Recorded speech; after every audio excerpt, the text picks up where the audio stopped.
The twin suns of Zerathia cast purple shadows across the crystalline forest as Jack's son trudged through the undergrowth, his worn shoes squelching in the bioluminescent moss. He was 14 years old, homeless, and currently several light away from Earth, a stowaway on a cargo vessel that had dumped him on this diplomatic neutral world when they'd discovered him hiding in their cargo hold. Jack had learned to survive on the streets of New Detroit before the space age reached his neighborhood, and those skills translated surprisingly well to alien worlds. He knew how to stay invisible, how to find food in unlikely places, and most importantly, how to recognize when someone needed help. That's why, when he heard the distressed roar echoing through the forest, he didn't run away. He ran toward it. The clearing opened before him like a wound in the forest, and there, tangled in what appeared to be industrial-grade polymer nets, was the most magnificent creature Jack had ever seen. The dragon, because what else could you call a 20-foot-long reptilian being with iridescent scales and wings folded awkwardly against its body, thrashed weakly against its bonds.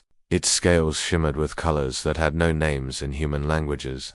Shifting between dimensions, Jack's eyes couldn't quite process.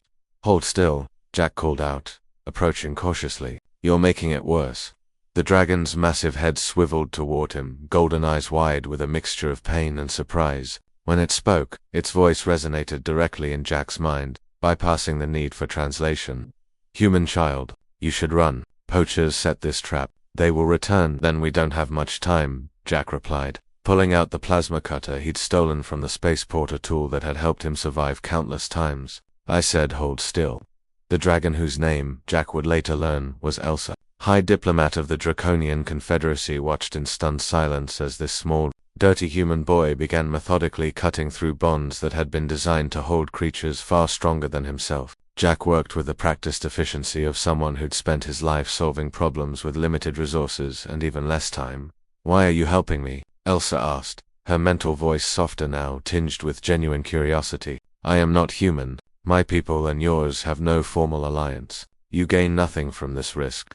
Jack paused, looking up at those ancient golden eyes. "Back on Earth, someone once helped me when they didn't have to. Old guy named Marcus. He gave me a blanket and a hot meal when I was freezing in an alley. Didn't ask for anything back. He returned to cutting. He died that winter. Never got to pay him back, so I figure I'll pay it forward instead." The last strand of the net fell away, and Elsa stretched her wings experimentally, wincing at the cramped muscles. She was about to speak when the sound of approaching vehicles hover transports by the hum of their engines gut through the forest quiet.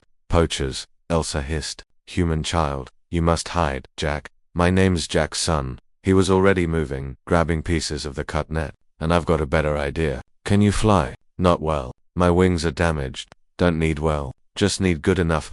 Jack's mind raced with a plan born from too many narrow escapes and desperate improvisations. "How fireproof is that diplomatic shuttle of yours?" Elsa's eyes gleamed with understanding. "Very." What happened next would become legend across multiple star systems, though the details varied depending on who told the story. The poachers, a mixed crew of Valorian mercenaries and rogue Zenthari hunters, arrived to find their valuable prize gone and a homeless human boy standing alone in the clearing that made the fatal mistake of underestimating him.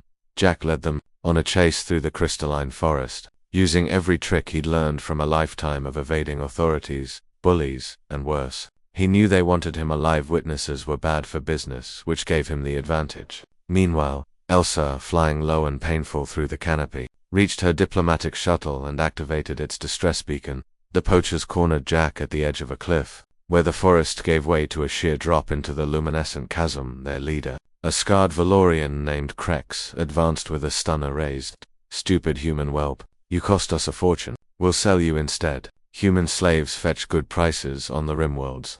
Jack smiled, and there was something in that smile that made Krex hesitate. "You know what I learned being homeless?" Jack asked conversationally. "Timing is everything." That's when Elsa burst through the canopy, her diplomatic shuttle's weapons systems hot on her 6. The Galactic Diplomatic Corps didn't mess around when one of their own was threatened. The poachers scattered, but there was nowhere to run. Within minutes they were in custody, and Jack found himself standing before not just Elsa, but a full delegation of species. Representatives who'd responded to her distress call. The Valorian ambassador demanded to know why a homeless human child was on Zerathia. The Zenthari counselor questioned his methods. The Terra representative seemed deeply embarrassed that one of their own children had been abandoned on an alien world. That Elsa silenced them all with a roar that shook the clearing. This homeless human child displayed more courage, ingenuity, and honor than your combined security forces, she declared, her mental voice carrying to all present. He risked his life for a stranger, asked for nothing in return, and outmaneuvered trained killers with nothing but his wits and a plasma cutter. She turned her massive head to Jack, and there was something like respect or perhaps recognition in her ancient eyes. You said you pay forward the kindness shown to you. Let me do the same. Jack's son never returned to Earth. Instead, he became the first human ward of the Draconian Confederacy. Educated in their ways, trained in their arts. Years later, when humanity needed a bridge to the greater galactic community, it would be Jack the homeless boy who'd helped a dragon who stood as humanity's voice. And in the halls of the Galactic Congress, whenever species debated the worth of humanity, someone would inevitably tell the story of the boy and the dragon. It became a reminder that true character wasn't measured by one's circumstances, but by one's choices when it mattered most. Elsa kept the piece of polymer net Jack had first cut through, mounted in her office as a reminder. Sometimes, the smallest acts of kindness reshape the galaxy in ways no one could predict, and sometimes, all it takes is a homeless boy with a plasma cutter and a heart too stubborn to walk away from someone in need.